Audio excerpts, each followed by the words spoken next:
ಹರಿ ಓಂ. ನಿಮ್ಮೆಲ್ಲರಿಗೂ ನನ್ನ ಪ್ರಣಾಮಗಳು. ಹರಿ ಓಂ.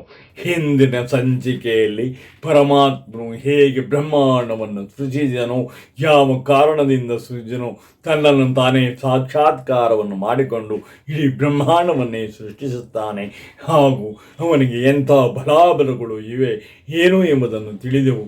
ಇಂದಿನ ಸಂಚಿಕೆಯಲ್ಲಿ ಪರಮಾತ್ಮನಿಗೆ ಮಾತಾ ಪಿತೃಗಳಂತೆ ಇರುವ ಭೂತಕಾಲ ಹಾಗೂ ಭವಿಷ್ಯತ್ ಕಾಲದ ಬಗ್ಗೆ ಹಾಗೂ ತಿಳಿಯೋಣ.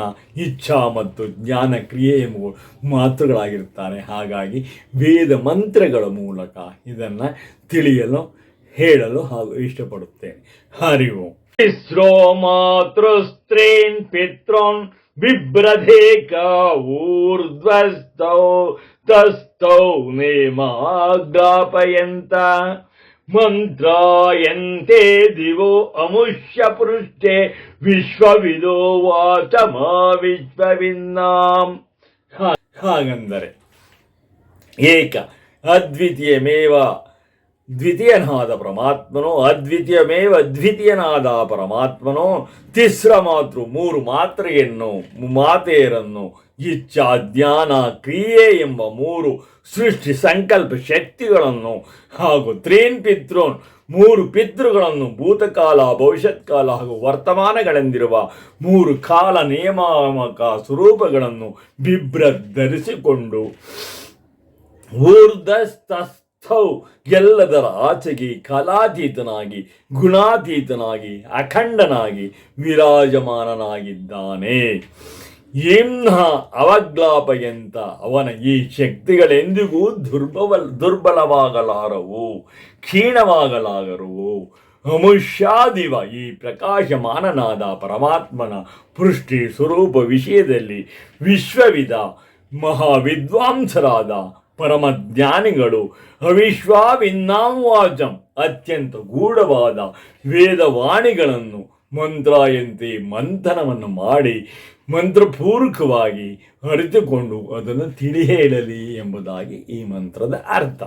ಹಾಗಾಗಿ ಪರಮಾತ್ಮನಿಗೆ ಮಾತೃಗಳು ಅಂದರೆ ಇಚ್ಛಾ ಜ್ಞಾನ ಕ್ರಿಯೆ ಎಂಬ ಮೂರು ಸೃಷ್ಟಿ ಸಂಕಲ್ಪ ಶಕ್ತಿಗಳಾಗಿವೆ, ಹಾಗೂ ಪಿತೃಗಳು ಎಂದರೆ ಭೂತಕಾಲ ಭವಿಷ್ಯತ್ ಕಾಲ ಹಾಗೂ ವರ್ತಮಾನಗಳೆಂದಿರುವ ಕಾಲ ನಿಯಮಾಮಕ ಸ್ವರೂಪಗಳಾಗಿವೆ ಎಂಬುದಾಗಿ ತಿಳಿದೆವು.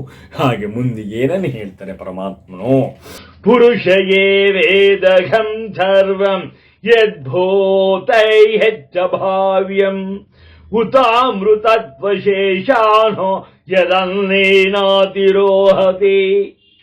ಹಾಗಂದರೆ ಪರಮ ಪುರುಷನಲ್ಲಿಯೇ ಯಾವುದೆಲ್ಲ ವರ್ತಮಾನವು ಮತ್ತು ಯಾವುದು ಭೂತಕಾಲದ್ದು ಹಾಗೂ ಯಾವುದು ಭವಿಷ್ಯತ್ ಕಾಲದ್ದು ಈ ಎಲ್ಲ ಜಗತ್ತೂ ಇರುತ್ತದೆ. ಪರಮಾತ್ಮನಿಗೆ ಎಲ್ಲವೂ ತಿಳಿದಿದ್ದಾನೆ, ಎಲ್ಲವೂ ಪರಮಾತ್ಮನಿಗೆ ತಿಳಿದಿರುತ್ತದೆ. ಮತ್ತು ಅಮೃತತ್ವ ಸ್ವಾಮಿಯು ಈ ಜಗತ್ತಿನ ಜೊತೆಗಿದ್ದೂ ಕೂಡ ಅದರಿಂದ ಬೇರೆಯಾಗಿದ್ದಾನೆ. ಬ್ರಹ್ಮಾಂಡವನ್ನು ಸೃಷ್ಟಿಯನ್ನು ಮಾಡಿದ್ದಾನೆ, ಆದರೂ ಕೂಡ ಪರಮಾತ್ಮನು ಬೇರೆಯಾಗಿದ್ದಾನೆ. ಹಾಗಾದರೆ ಇದರ ಅರ್ಥ ಭಾಷ್ಯ, ಪುರುಷ ಯೇ ವೇದಗಂ ಈ ವಿಶೇಷಣಗಳಿಂದ ಕೂಡಿದ ಪರಮಾತ್ಮನು ಪುರುಷನು ಯದ್ಭೂತಂ ಯಾವ ಜಗತ್ತು ಹಿಂದೆ ಉತ್ಪನ್ನವಾಗಿತ್ತೋ, ಯಾವುದು ಮುಂದೆ ಉತ್ಪನ್ನವಾಗುವುದೋ ಮತ್ತು ವರ್ತಮಾನವಾಗಿ ಯಾವುದು ಇರುವುದೋ ಅದನ್ನು ಗ್ರಹಿಸಿ ಎಂಬುದಾಗಿ.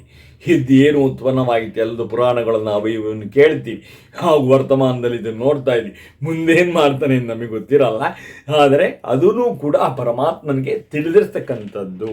ಈ ಮೂರು ಕಾಲಗಳಲ್ಲಿ ಸಮಸ್ತ ವಿಶ್ವವನ್ನು ಪುರುಷನೇ ನಿರ್ಮಿಸುವನಾಗಿದ್ದಾನೆ.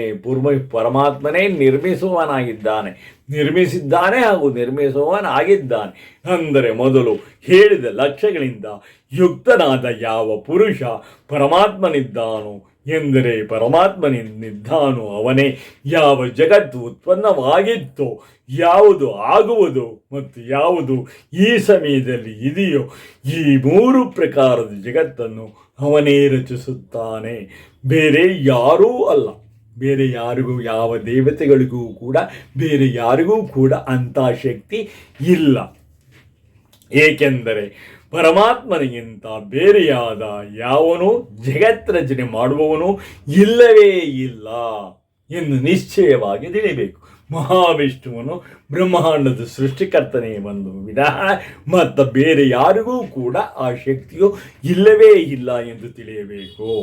ಹುತಾಮೃತತ್ವ ಹಾಗಂದರೆ ಇಷ್ಟೇ ಅಲ್ಲದೆ ಅವನು ಈಶಾನ ಎಂದರೆ ಸರ್ವಶಕ್ತಿವಂತನು, ಎಲ್ಲಕ್ಕೂ ಒಡೆಯನು ಮತ್ತು ಮೋಕ್ಷದ ಅವಸ್ಥೆಯ ಸ್ವಾಮಿಯಿಂದ ಎಂದರೆ ದಾತೃವೂ ಆಗಿದ್ದಾನೆ. ಪರಮಾತ್ಮನು ಬ್ರಹ್ಮಾಂಡವನ್ನು ಸೃಷ್ಟಿ ಮಾಡುತ್ತಾನೆ ಹಾಗೂ ನಮ್ಮ ಪಾಪ ಕರ್ಮಗಳನ್ನು ದಹಿಸುತ್ತಾನೆ ಹಾಗೂ ಮೋಕ್ಷವನ್ನು ಎಲ್ಲರಿಗೂ ಕೂಡ ದಯಪಾಲಿಸುತ್ತಾನೆ ಅಂಥವನಾಗಿದ್ದಾನೆ.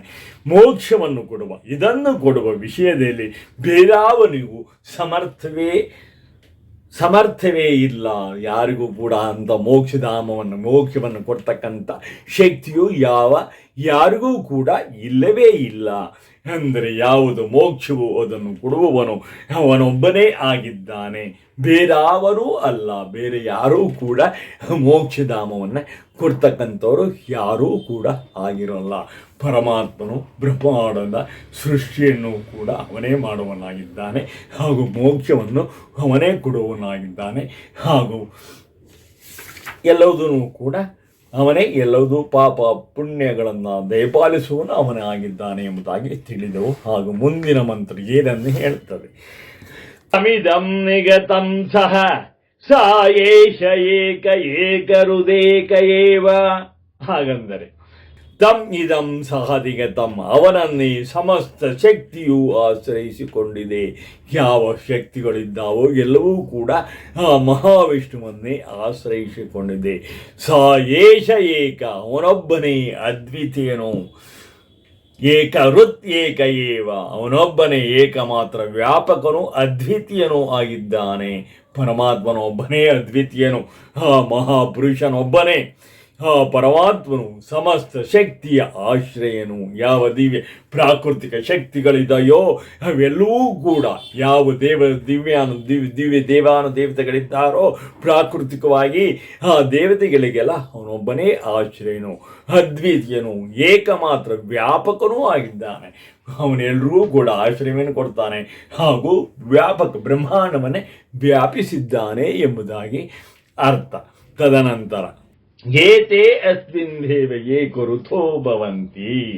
ಹಾಗಂದರೆ ಈ ಎಲ್ಲ ಪ್ರಾಕೃತಿಕ ಶಕ್ತಿಗಳು ಅಥವಾ ದಿವ್ಯ ಶಕ್ತಿಗಳು ಪರಮಾತ್ಮನಲ್ಲಿ ಏಕಾಋತ ಭವಂತಿ, ಏಕಮಾತ್ರ ಅತಿಶಯವಾಗಿ ಇರುತ್ತವೆ.